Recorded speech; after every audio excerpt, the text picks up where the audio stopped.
우리가 매일같이 쓰는 이 디지털 세상, 그 뒤에는요, 보이지 않는 엄청난 시스템이 숨어 있어요. 오늘은 바로 그 디지털 세계의 심장이라고 할 수 있는 네트워크가 대체 뭔지 그 여정을 한번 같이 따라가 보려고 합니다. 자, 바로 이 질문에서 한번 시작해 볼까요? 지금 여러분이 보고 계시는 바로 이 영상 있잖아요? 이것도 정말 완벽한 예시가 될 수 있겠네요. 이 정보가 도대체 어떻게 수많은 장치를 거쳐서 지금 여러분의 화면에 딱 하고 나타날 수 있었을까요? 그 비밀을 지금부터 같이 파헤쳐 보겠습니다. 네, 이 디지털 여정을 제대로 이해하려면 제일 먼저 정보가 이동하는 길이 뭔지부터 알아야겠죠. 바로 그 길이 네트워크입니다. 그럼 대체 네트워크가 뭔지 그 개념부터 한번 딱 짚고 넘어가 보죠. 아주 간단하게 핵심만 딱 짚어서 정의하면 이렇습니다. 네트워크는요, 정보를 서로 나누기 위해서 그게 뭐 물리적인 선이든 아니면 무선이든 어떤 매체로 연결된 장치들의 모음, 바로 그거를 의미하는 거예요. 생각보다 간단하죠? 그런데요, 이 간단한 아이디어를 사실 여러 가지 다른 각도에서 볼 수도 있어요. 첫째로는 서로 떨어져 있는 독립적인 장치들이 서로 소통할 수 있게 해주는 데이터 통신 체계라고 볼 수 있고요. 또 두 번째로는 마치 우리가 악수하듯이 서로 약속된 규칙에 따라서 데이터를 주고받는 하나의 시스템이라고도 할 수 있죠. 그리고 마지막으로 뭐랄까 통신 장비들이 체계적으로 모여있는 조직적인 구조라고도 볼 수 있습니다. 다 같은 말을 조금씩 다르게 표현한 거예요. 자, 이제 네트워크가 대충 뭔지 감이 오시죠? 그럼 이제 그 속을 한번 들여다볼 차례입니다. 세상에 아무리 복잡한 네트워크가 있다고 해도요, 모든 통신은 딱 5가지 필수 요소로 이루어져 있거든요. 이 5가지 요소를 가장 쉽게 이해하는 방법이 있어요. 바로 우리한테 아주 익숙한 우편 서비스, 그러니까 편지 보내는 걸 생각해 보는 거예요. 이게 정말 간단하면서도 아주 딱 들어맞는 비유거든요. 자, 한번 하나씩 뜯어볼까요? 먼저 편지를 쓰는 사람이 있겠죠? 이 사람이 바로 데이터를 보내는 송신자고요. 그럼 편지를 받는 사람은? 네, 수신자입니다. 편지 안에 적힌 내용은 전달하려는 정보, 바로 메시지가 되겠죠? 그리고 우체국 트럭이나 도로처럼 편지를 실어 나르는 건 데이터를 실제로 운반하는 케이블이나 전파 같은 전송 매체에 해당돼요. 자, 그리고 마지막으로 정말 중요한 마지막 퍼즐 조각이 남았습니다. 바로 프로토콜이에요.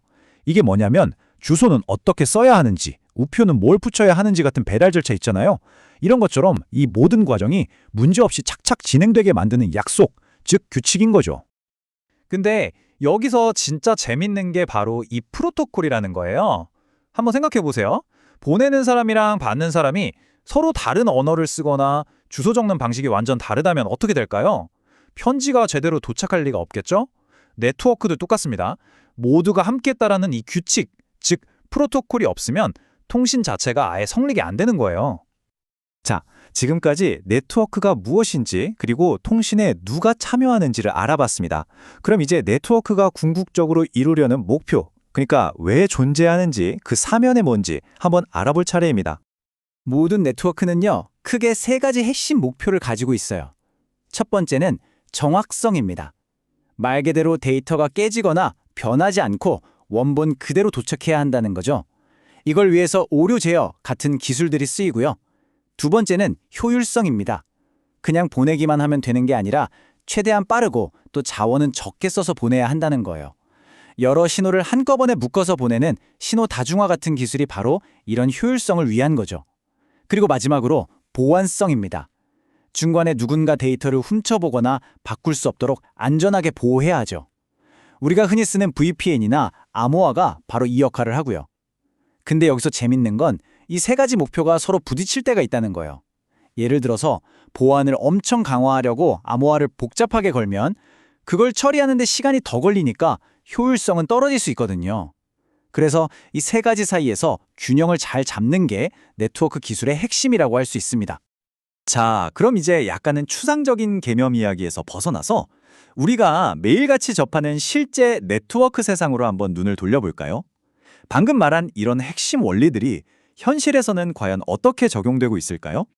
데이터가 지나다니는 길, 즉 전송 매체는 아주 크게 보면 딱 2종류로 나눌 수 있어요. 먼저 유선 통신이 있습니다.